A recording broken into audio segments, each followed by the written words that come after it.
Bonjour à toutes et à tous, bienvenue. C'est encore un immense plaisir et un privilège pour moi de vous retrouver pour ce nouveau rendez-vous de Top Chrono. Alors au programme de ce jour, comme thème, nous aurons l'action de grâce et la planification. C'est un thème vraiment important.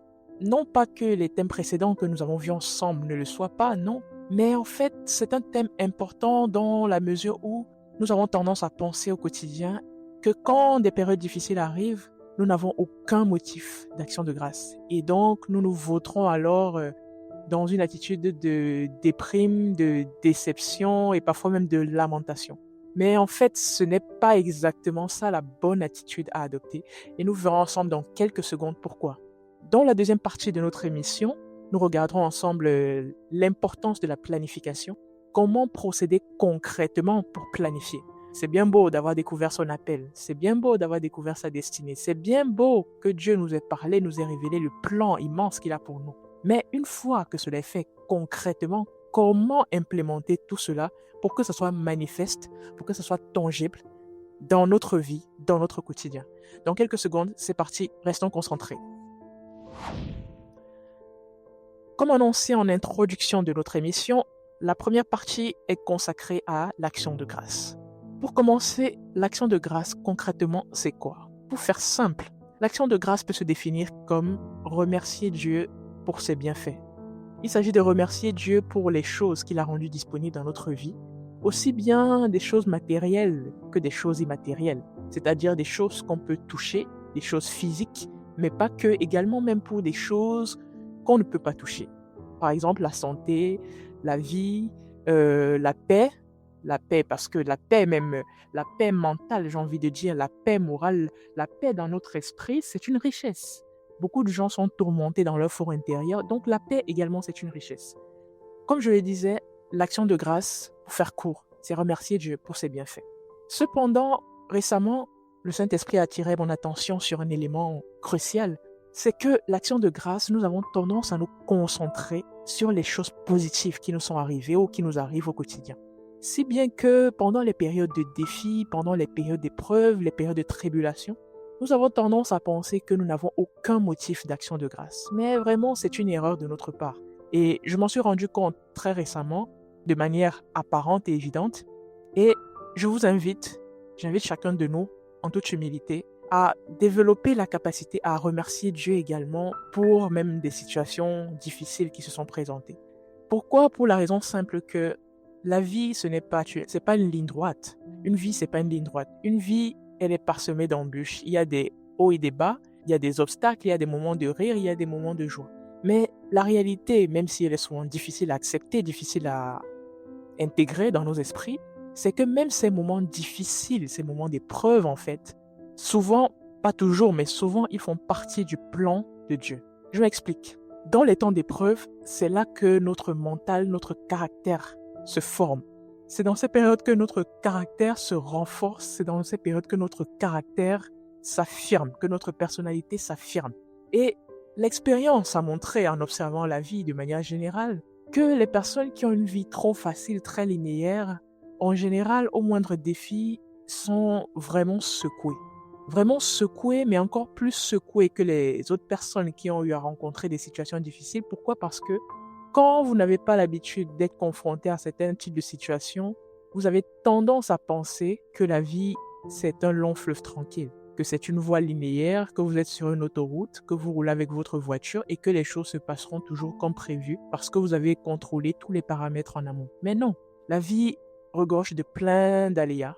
Et pour ces raisons-là, nous devons développer la capacité à rendre grâce à Dieu même dans les périodes difficiles.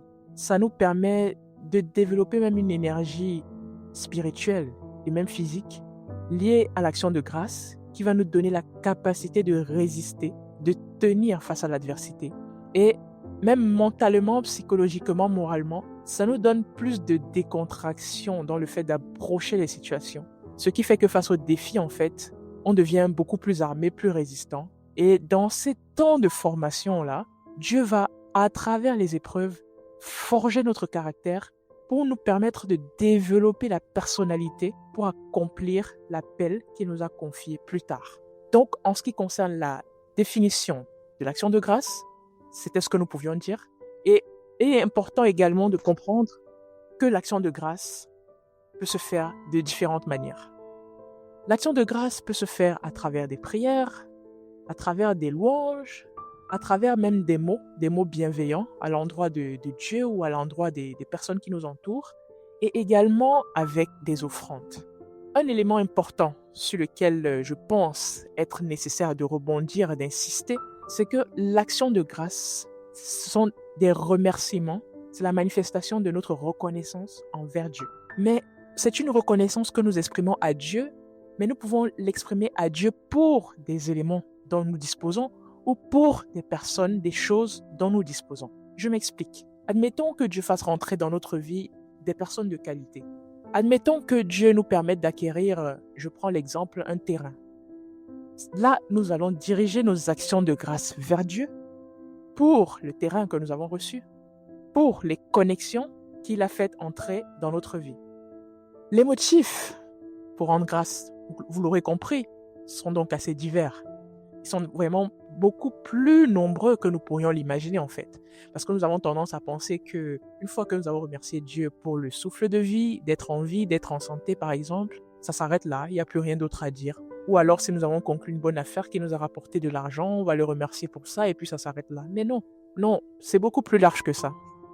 Pour mieux comprendre en fait, j'ai pris le temps de remonter à l'étymologie du mot offrande.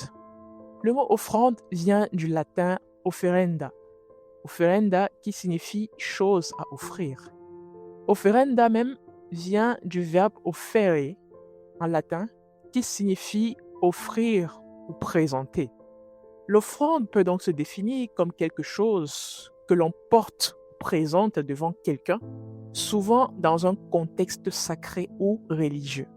J'ai voulu rebondir sur cet élément. Pourquoi? Parce que en général, quand nous parlons d'offrande, les gens ont tendance à penser que l'offrande se résume au caractère financier, se résume à tout ce qui est numéraire. Les gens ont tendance à penser que quand ils n'ont pas d'argent dans leur poche, ils ne peuvent pas faire d'offrande. Mais non. À travers cette définition, nous comprenons que l'offrande peut également être nos ressources en termes de temps. Ça peut être nos ressources matérielles. Ça peut même être notre disponibilité que nous mettons finalement à disposition de quelqu'un ou d'une institution. Je prends un exemple. Vous pouvez être un jeune, vous n'avez peut-être pas de revenus, vous êtes reconnaissant à Dieu pour ses bienfaits.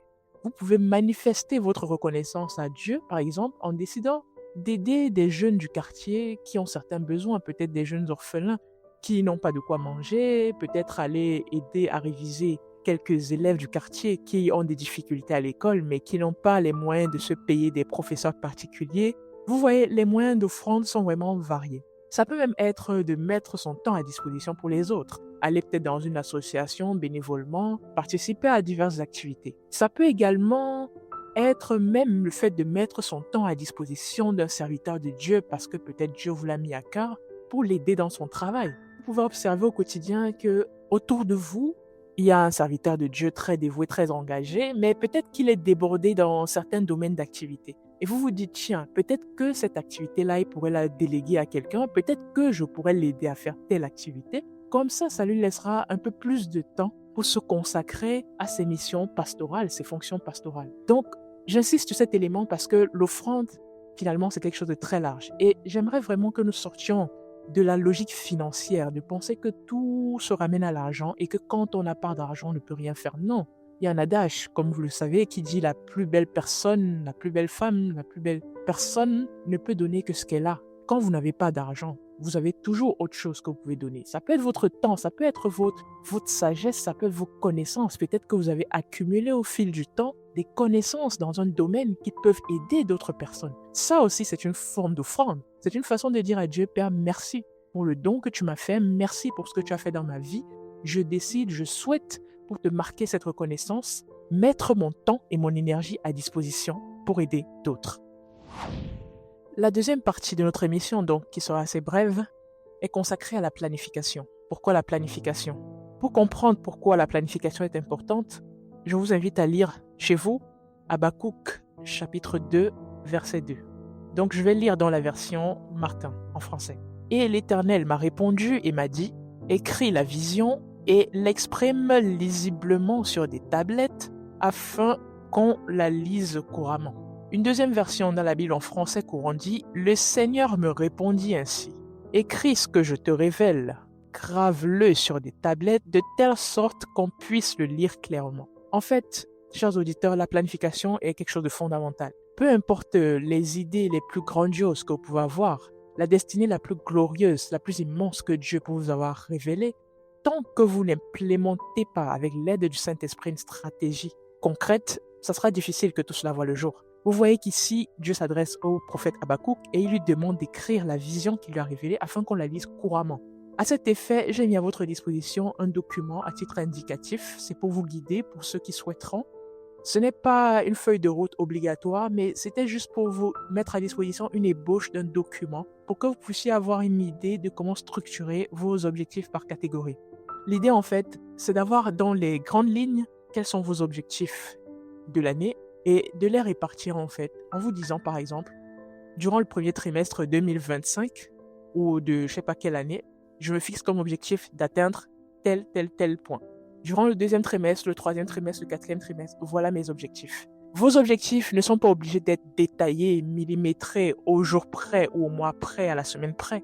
Si vous souhaitez, vous pouvez aller aussi loin que ça, de manière aussi poussée que ça. Mais l'essentiel, je pense, en toute humilité, c'est d'avoir une vision dans les grandes lignes par trimestre, voilà, ou par mois, et de la graver, de l'écrire en fait, dans vos notes, soit sur du papier, soit sur n'importe quel autre support que vous avez, afin de pouvoir vous les repasser régulièrement. Parce que le fait de pouvoir lire régulièrement vos objectifs fait que vous pourrez les garder à l'esprit. Le fait de les garder à l'esprit fait que même quand vous n'aurez pas d'idées, vous n'aurez pas de ressources pour accomplir ce que vous avez à cœur d'accomplir, le fait que cela soit en permanence immergé dans votre esprit, dans votre cœur, fera que les idées vont venir de manière inattendue, de façon inopinée.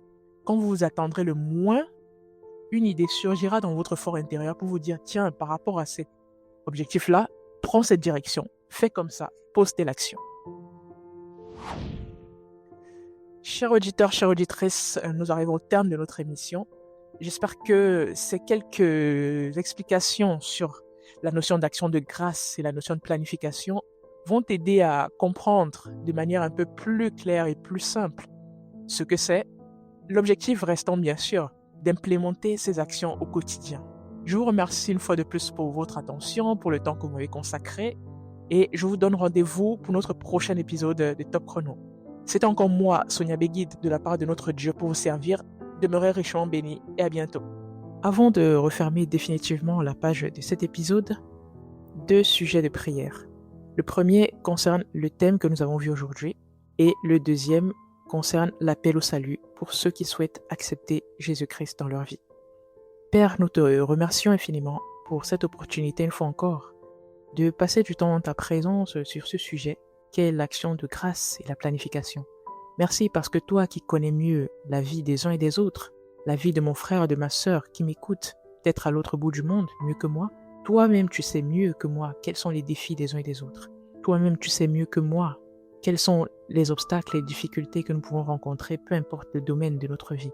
Merci parce que tu nous aides malgré tout cela à voir ta main dans toutes choses et à demeurer reconnaissant, demeurer avec une attitude de gratitude, même quand nous ne comprenons rien aux circonstances. Merci parce que tu nous aides donc à persévérer et à tenir ferme par la foi. C'est dans le nom suprême de Jésus-Christ et avec action de grâce que nous t'avons prié. Amen, Amen et Amen. Le deuxième sujet de prière concerne l'appel au salut. Peut-être que tu m'as écouté aujourd'hui et tu te dis « J'aimerais faire la paix avec Jésus-Christ. J'aimerais prendre un nouveau départ. » Si tel est ton cas, fais cette prière en toute sincérité avec moi. Seigneur Jésus, ce jour, je décide en toute sincérité de venir vers toi et de changer de vie. Pardonne-moi toutes mes fautes, aide-moi à changer de vie, aide-moi à marcher avec toi. Amen, Amen et Amen. Si vous avez fait cette prière avec moi, n'hésitez pas à remplir le lien qui figure dans la description de cet épisode et moi-même ou un membre de mon équipe ne manquera pas de revenir vers vous dans les plus brefs délais. Merci encore de m'avoir écouté. On est ensemble. Ciao.